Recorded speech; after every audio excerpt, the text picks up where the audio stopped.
大家好，欢迎收看扣马电竞。LPL 春季赛在年前的比赛全部结束之后，有很多战队的表现出乎观众意料，其中有部分战队是以不那么强的配置打出了很好的成绩，而有的战队却未能达到观众预期。在春节期间 ，LPL 春季赛的黑榜也已经诞生，共有4支战队入选，其中排名第4的战队是 RA。RA 春季赛到目前为止未能拿下一场胜利，和 EDG 一起排名垫底。而之所以 RA 能进入黑榜排名第4，主要原因有2个。第一，就是在之前的德杯上 ，RA 是3-1击败了全主力的 LNG 战队，导致观众们对这支战队有了很高的期待。由于队员组成都非常年轻，所以被看好能成为黑马。第2个原因就是观众们对 RA 的期待是成为一个黑马，进入前6名。今年春季赛 RA 未能拿下首胜，和赛程有很大关系。他们接连面对 WBG、JDG 和 TES， 另外一场是打的春季赛黑马 IG， 输了，最终是0-4的一个成绩。所以说 RA 虽然排名垫底，但在黑榜上排名第4。按照比赛内容和赛程来说 ，RA 的实力看起来比 EDG 要强，后面 RA 仍有机会冲上来，年后的赛程安排就没有那么困难了。也希望 RA 的选手能保持好心态，等待爆发的那一天。排名第3的战队是 RNG。RNG 春季赛的表现无疑也是令人失望的，但相比于 LNG 和 EDG 还略逊一筹。RNG 在春季赛年前还赢下了2场比赛，战绩方面比 EDG 好很多，但 RNG 和 EDG 在春季赛首日交手过 ，EDG 还拿下过 RNG 一局，着实让 RNG 有些尴尬。RNG 主要问题是下路组合的竞技状态不佳，中路不稳定，同时 RNG 战队中后期决策失误多，运营方面也需要加强。用一句话评价来说，就是 RNG 队员组成老的太老了，小的又太小了。老的竞技状态下滑，操作跟不上脑子，小的脑子不行，操作也容易出现失误。排名第2的则是 LNG 战队。LNG 战队现在已经取代了之前 TES 战队的位置，成为了观众们调侃的对象。现在粉丝的矛盾已经爆发，一方面是 Tarzan 事件的清算，另一方面是 Gala 粉丝和 Scout 粉丝之间的战斗， EDG 粉丝也会加入进来，站在 Gala 这边。加上团队语音中出现了有点搞笑和别说废话，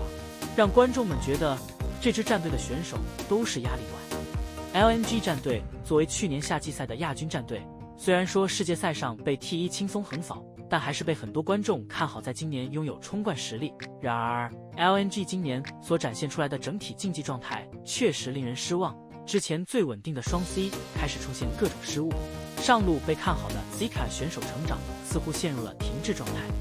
微微加盟 LNG 之后，似乎也没有打出比 Tarzan 更好的效果，这样的发挥肯定是不能让人满意的。综合下来 ，LNG 排在第2。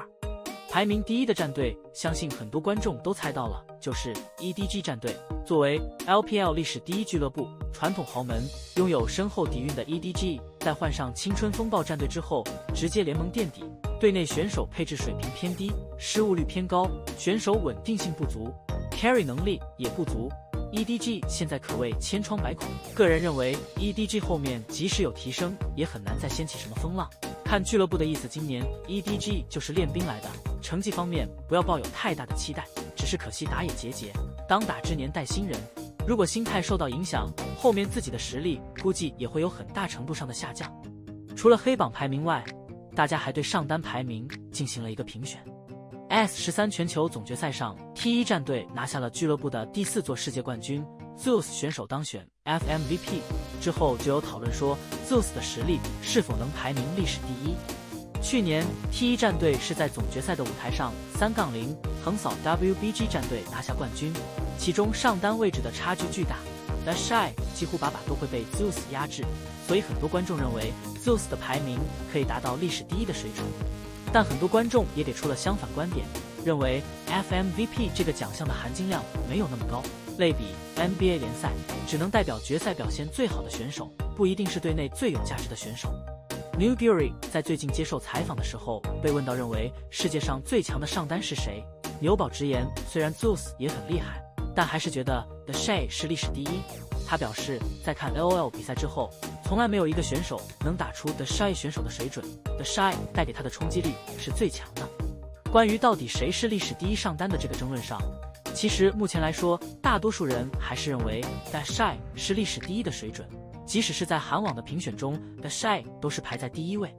原因也很简单，如 Nuguri 说的那样。The Shy 巅峰期所创造的名场面和神级操作数量是最多的，也是最令人震撼的。巅峰期如同进攻万花筒一般的存在，对位可以轻松压制任何一个上单英雄，甚至可以用逆 counter 打出对线优势。虽然说 The Shy 后期实力下滑，输给 Nuguri， 输给过很多上单，包括 Zeus， 但其巅峰时期的水准确实是天花板级别。当然 The Shy 选手的下线水平也是极其离谱。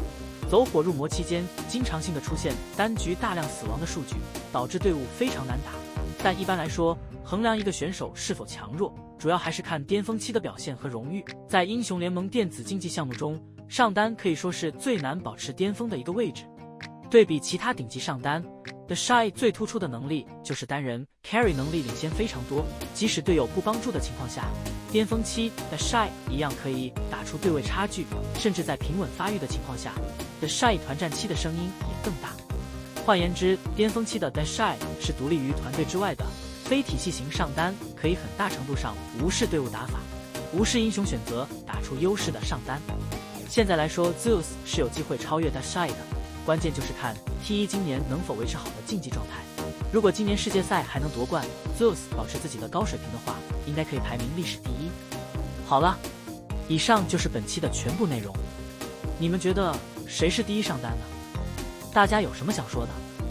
欢迎在下面的评论区交流讨论，我会去挨个查看。